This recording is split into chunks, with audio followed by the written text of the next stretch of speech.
Assalamu alaikum. Today we discuss about oligosaccharide and in previous lecture we discussed about monosaccharide.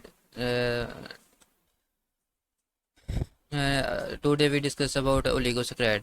कहता है कि oligosaccharide are comparatively less sweet in taste. कहता है oligosaccharide monosaccharide की निस्बत test में less sweet है।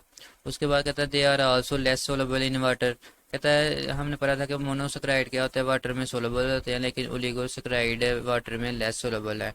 उसके बाद हमने पढ़ा था कि मोनोसेक्राइड की हम हाइड्रोलाइसिस नहीं करवा सकते, लेकिन ओलिगोसेक्राइड की हम हाइड्रोलाइसिस करवा सकते हैं। और कहता है कि ओलिगोसेक्राइड की जब हम हाइड्रोलाइसिस करवाएंगे तो ये हमें 2 से 10 मोनोसेक्राइड यील्ड के तौर पर दे सकता है।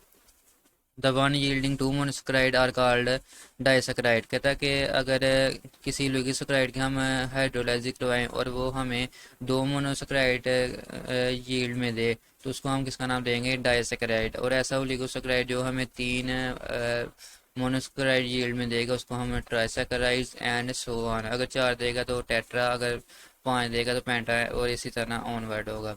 कहता है कि जब 2 मोनोसेक्राइड आपस में मिलते हैं, बॉन्ड बनाते हैं, तो उनके दरमियान कौन सा बॉन्ड बनता है, glycosidic bond. The covalent bond between 2 monosaccharide is called glycosidic bond.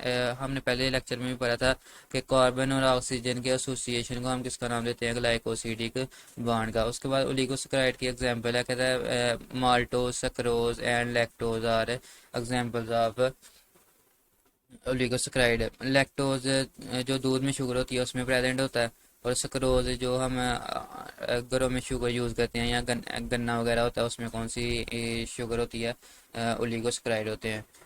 Most familiar disaccharide is sucrose, cane sugar, which on hydrolysis yield glucose and fructose. कर जब हम सक्रोज की हाइड्रोलाइजिस करवाएंगे तो ये हमें क्या यील्ड के तौर पर देगा, ग्लूकोज और फ्रक्टोज। और ये दोनों क्या है, एक रिड्यूसिंग शुगर्स है। क्वेश्चन पूछा जाता है what are 2 main reducing sugars, वो कौन कौन सी है, ग्लूकोज और फ्रक्टोज है। उसके बाद इसने सक्रोज का केमिकल फार्मूला बताया हुआ है, क्या फार्मूला, C12H22O11। तो ये ओलिगोसेक्राइड की डिफरेंट कैरेक्टरिस्टिक्स थी। अगर आपसे पूछता है कि what is mean by oligosaccharide, तो ये आपने डिफरेंट कैरेक्टरिस्टिक्स लिख देनी है। क्या ये लेस स्वीट है, लेस सोलबल है। उसके बाद जितने प्रोडक्ट्स आप मोनोसेक्राइड की यील्ड के तौर पर देगा उसी के लिहाज से इसका नाम रख देंगे। उसके बाद 2 मोनोसेक्राइड आपस में ग्लाइकोसिडिक बॉन्ड के जरिए बाइंड करती हैं। और लास्ट पे इसकी एग्जांपल दे देनी है, माल्टोज, सक्रोज एंड लैक्टोज। ये सुक्रोज बताया हुआ कि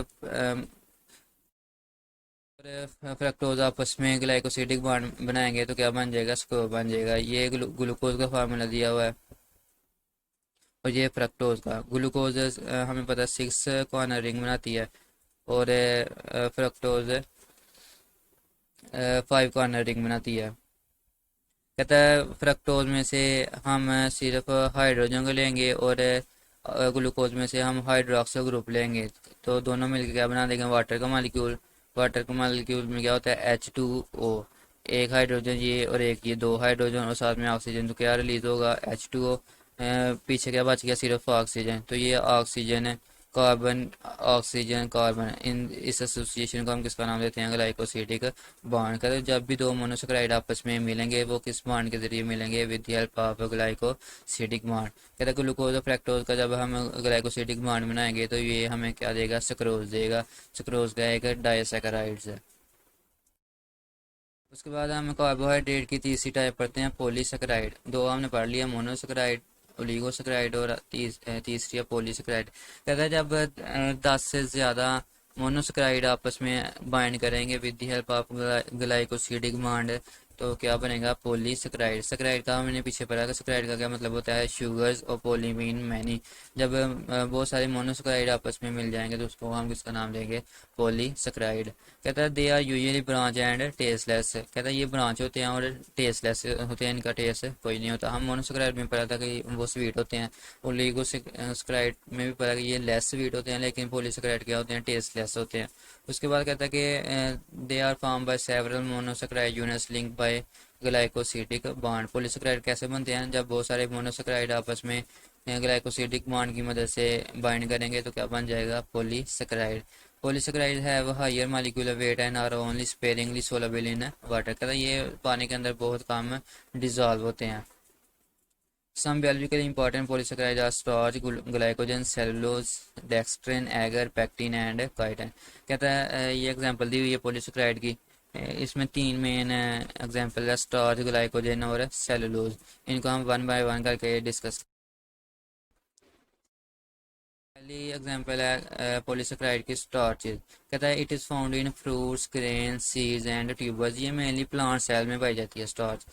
कहता है कि it is the main source of carbohydrate for animals. Animals अपनी ज़्यादातर कार्बोहाइड्रेट स्टार्च की शक्ल में हासिल करते हैं। ठीक है, कहते हैं जब हम स्टार्च की हाइड्रोलाइसिस करवाएंगे तो ये हमें ग्लूकोज के मालिक्यूल देगा। उसके बाद कहते हैं जब हम स्टार्च का आयोडीन टेस्ट करवाएंगे तो ये हमें ब्लू कलर शो करेगा। तो ये आपने 3-4 पॉइंट याद रखने के स्टार्च स्टोर कहाँ होती है? स्टार्च प्लांट्स के सेल में स्टोर होती है। दूसरा पॉइंट है कि ये एनिमल्स के लिए मेन एनर्जी सोर्सेज हैं। और तीसरा कि जब हमें स्टार्चेस की हाइड्रोलाइसिस करवाएंगे तो ये हमें कौन से मोनोसेकेराइड देगा? ग्लूकोज देगा। और चौथा पॉइंट है कि जब हम इसका आयोडीन टेस्ट करेंगे तो हमें कौन सा कलर शो करेगा? ब्लू कलर शो करेगा। उसके बाद कहते हैं स्टार्चेस की दो टाइप्स हैं, अमाइलो स्टार्चेज एंड अमाइलोपेक्टिन स्टार्चेज। कहते हैं अमाइलो स्टार्चेज जो होती हैं वो अनब्रांच होती है और जब इनको हम गर्म पानी में डिज़ोल्व करते हैं तो ये सोलबल हो जाती हैं। दूसरी तरफ अमाइलोपेक्टिन स्टार्चेज क्या होती हैं? कहता है ये ब्रांच होती हैं और इसको जिस मर्जी पानी में ठंडे में डिज़ोल्व करें या गर्म में डिज़ोल्व करें ये उसमें पानी के अंदर सोलबल नहीं होंगी, पानी के अंदर डिज़ोल्व नहीं होंगी। तो ये आपने दो टाइप से याद रखनी है स्टार्चेज की, अमाइलोज और अमाइलोपेक्टिन स्टार्चेज। दूसरी एग्जांपल है पॉलीसेकेराइड की ग्लाइकोजन। कहता है ये मेनली एनिमल्स में स्टोर होती है, इसलिए हमें इसको एनिमल स्टार्च का नाम भी देते हैं। याद रखना कि प्लांट्स में कार्बोहाइड्रेट स्टार्च की फॉर्म में स्टोर होती है और एनिमल्स में कार्बोहाइड्रेट ग्लाइकोजन की फॉर्म में स्टोर होती है। It is the chief form of carbohydrate store in animal body. कहता है it is mainly found in liver and muscles. कहता है ये ज़्यादातर एनिमल्स के लीवर और मसल सेल में पाई जाती है, प्रेजेंट होती है। बाकी सेल में भी प्रेजेंट होती है लेकिन ज़्यादातर ये किस में होती है? लीवर और मसल सेल में। उसके बाद कहता है कि इट इज़ इनसोलबल इन वाटर। ये पानी के अंदर डिज़ोल्व नहीं होती। और जब हम इसका ग्लाइकोजन का आयोडीन टेस्ट करवाएंगे तो ये हमें रेड कलर शो करेगी। स्टार्चेज ने ब्लू कलर शो किया था, ग्लाइकोजन कौन सा करेगी? रेड कलर शो करेगी। कहता जब हम इसकी हाइड्रोलाइसिस करवाएंगे तो ये भी हमें ग्लूकोज के मोनोसेकेराइड देगा। तो ये आपने 3-4 पॉइंट याद रखने हैं। हाइड्रोलाइसिस करवाएंगे तो हमें क्या यील्ड के तौर पे क्या हासिल होगा? तीनों में ग्लूकोज हासिल हो रही है। उसके बाद तीनों पानी के अंदर क्या होती है? इनसोलबल होती है। सिर्फ स्टार्चेज की एक टाइप है माइलोज जो गर्म पानी में डिज़ोल्व हो सकती हैं। बाकी जितनी भी पॉलीसेकेराइड की टाइप्स हैं वो पानी के अंदर डिज़ोल्व नहीं होती। तो ये 3-4 पॉइंट है, इन सबको आपने कंपेयर करके याद करना है। Assignment है differentiate between amylose and amylopectin.